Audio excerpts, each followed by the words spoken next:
ഇന്ന് ഫെബ്രുവരി 16, 2026. കഴിഞ്ഞ വർഷം ഇതേ സമയം എന്റെ നിക്കാഹ് നടന്ന ദിവസമാണിത്. ആൻഡ് ഈ വർഷം ഞാൻ കാണുന്നത് മുൻ ഭർത്താവ് ഒളിച്ചോടി എന്നാണ്. അപ്പോൾ ഒരു വർഷം കൊണ്ട് എന്തൊക്കെ കാര്യങ്ങൾ മാറുന്നതെന്ന് ആലോചിച്ചിട്ട് എന്തൊക്കെയോ തോന്നി. And I felt really sad four myself. ഒരാളെ ജീവിതകാലം മൊത്തം അനുഭവിക്കേണ്ടത് ഒരു വർഷം കൊണ്ട് അനുഭവിച്ചു തീർത്തു. ആൻഡ് കഴിഞ്ഞ വർഷം ഇതേ ദിവസം എന്റെ ഉപ്പാക്ക് അവൻ കൈ കൊടുത്തത് എന്റെ തലയിലോട്ട് പെട്ടെന്ന് ഓർമ്മ വന്നു. ആൻഡ് ഇൻഷാ അല്ലാഹ് എല്ലാ ദിവസവും ശരിയാവും. ഇതിന്റെ അപ്പുറം നമ്മൾ സഹിച്ചിട്ടുണ്ട്. അപ്പം ഇനിയും ഇതാക്കും. എന്റെ അടുത്ത് ഓക്കെ ആണെന്ന് ചോദിക്കുന്നവരോടാണ് എനിക്ക് പറയാൻ വെരി ഫൈൻ.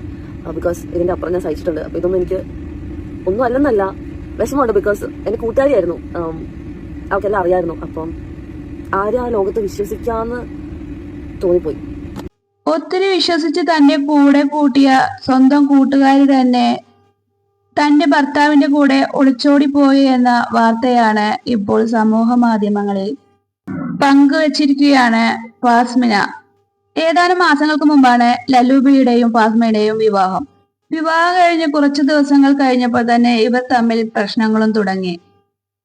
ഫാസ്മിന ഇതിനിടയിൽ തന്റെ ഭർത്താവിന്റെ ഈ ദാമ്പത്യ പ്രശ്നത്തെ കുറിച്ച് മുമ്പ് ഒരു വീഡിയോ ഇട്ടിരുന്നു. എല്ലാം അറിയാവുന്ന തന്റെ കൂട്ടുകാരിയായ സഫ മെഹനു തന്റെ പ്രിയതമന്റെ കൂടെ ഒളിച്ചോടിയെന്ന വാർത്തയാണ് പിന്നീട് ഫാസ്മിന പിന്നെ കേൾക്കാനിടയായത്. തന്നെ കുറിച്ച് എല്ലാം അറിയാവുന്ന സഫ തന്നെ ഇത് ചെയ്തു എന്ന് ഫാസ്മിനക്ക് ഒട്ടും വിശ്വസിക്കാനായിരുന്നില്ല.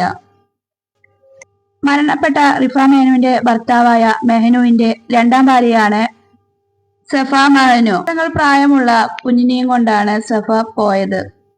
പ്രണയദിനത്തിന് മെഹനാസും ഇതുപോലെ ഒരു പോസ്റ്റ് പങ്കുവച്ചിരുന്നു. ഭാര്യ വഞ്ചിച്ചു പോയി എന്ന് പറഞ്ഞുകൊണ്ട് ഒരു പോസ്റ്റ്.